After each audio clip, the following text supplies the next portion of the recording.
Hi guys, very good morning. I hope all you are doing really well. Guys, as you know, these are the questions I am making on the basis of request from one of my aspirants.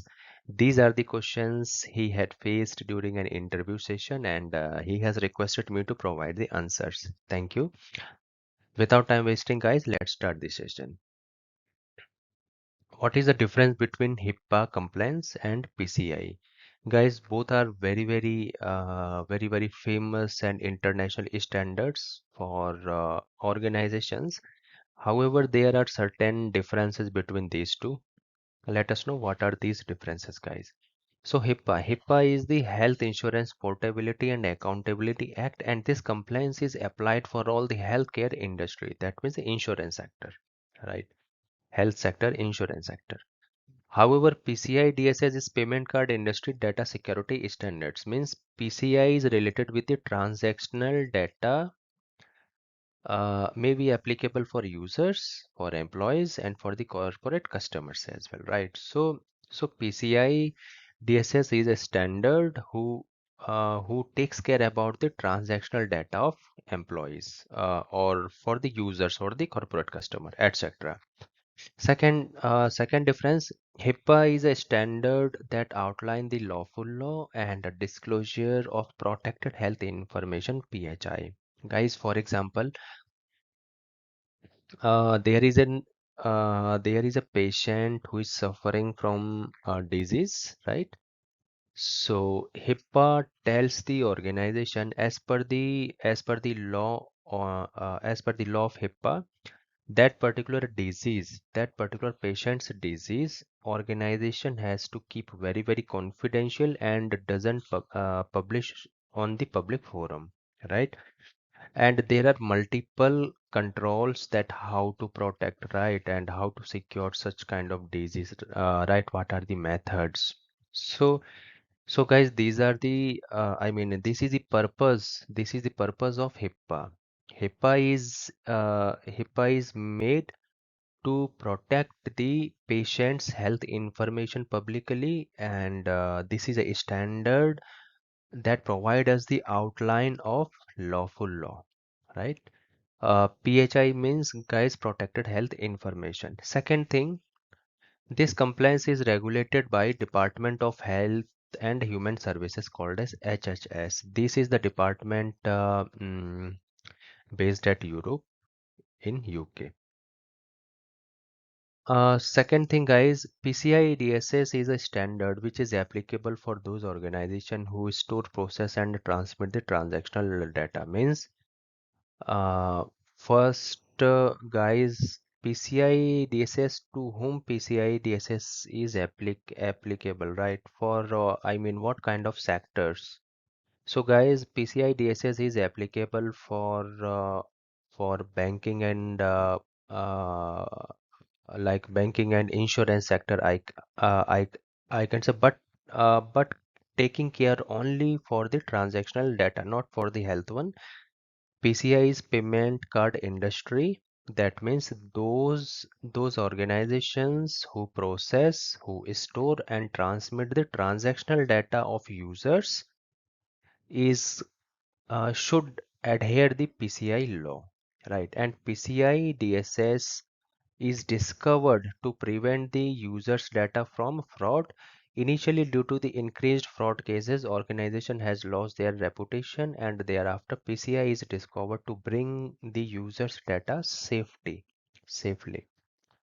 So, so uh, to prevent the user's data from the hackers or from the fraud purposes, right? PCI DSS is an agency who has made this agency, guys, major card networks like Visa card, Mastercard, JCB card, Discover card, MX card had decided to make a board company called as PCI who can monitor and suggest to implement these controls for organization against the fraud, because these fraud has increased in the recent times, which generally lose the organization's reputation in market.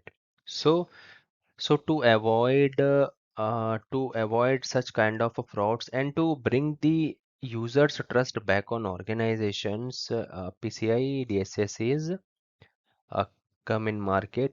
Uh, who brings PCI, guys? Visa, Mastercard, JCB, Discover, and Amex.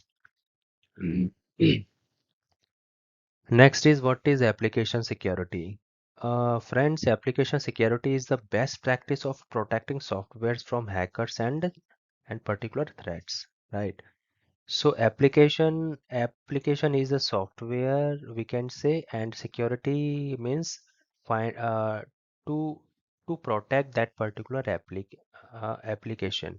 How can we protect this? We can protect the application by doing the vulnerabilities assessment of that application and servers on which it is hosted, right? So after doing the vulnerabilities assessment, there are multiple questions arises here, that how can we do the vulnerability? Is there any tool based like a tool based assessment there, or we have to perform it manually, or I mean, what is the way from which we can do the assessment, vulnerability assessment, guys? I will explain this later on. Now come to the third part. After finding the vulnerabilities assessment, guys, categorize these vulnerabilities according to the severity level and implement the controls with the help of the domain team, right? After implementation, again perform the assessment to ensure that the vulnerabilities are actually closed. If these are closed, then it is fine. If not, then minimize the risk up to acceptable level. Question number three. What are the tools used to identify the vulnerability? As I asked you earlier, guys, here you can find the answer. What is the answer? That for application, software, or website, we have a tool like Bubshoot, Web Inspect, Kali, and guys, many more tools available in the market, right? You can use any one, but for the like particularly brand tool is the Bubshoot. Bubshoot is the master of all in one, right? You can find any vulnerabilities, any OWASP vulnerability, OWASP vulnerabilities with the help of Bubshoot. Bubshoot is a champion one. I also recommended you to use the Bubshoot for the learning purposes. Web Inspect is another one, right? And Kali Linux you can use. You can also use other licensed tools as well other than these. And for internal hosted applications, you can use the Nessus and Nmap as well. Uh, Guys, there is a separate question arises here. This is okay that we can find the vulnerabilities of applications part, right? But how can we find the vulnerabilities of hardware?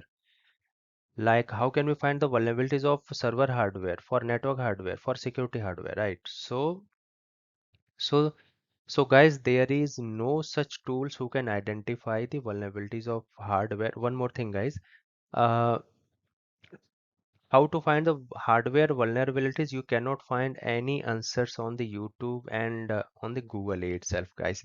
Here, these are the answers I am writing here from my own experience. So I believe you will not find such answers on the Google itself, because how to find the hardware vulnerabilities, because you know very well that how to find the software vulnerabilities everyone can tell, but how to find the hardware vulnerabilities, I think no one has I mean published on the YouTube. So so there is no such tools who can identify the vulnerabilities of hardware.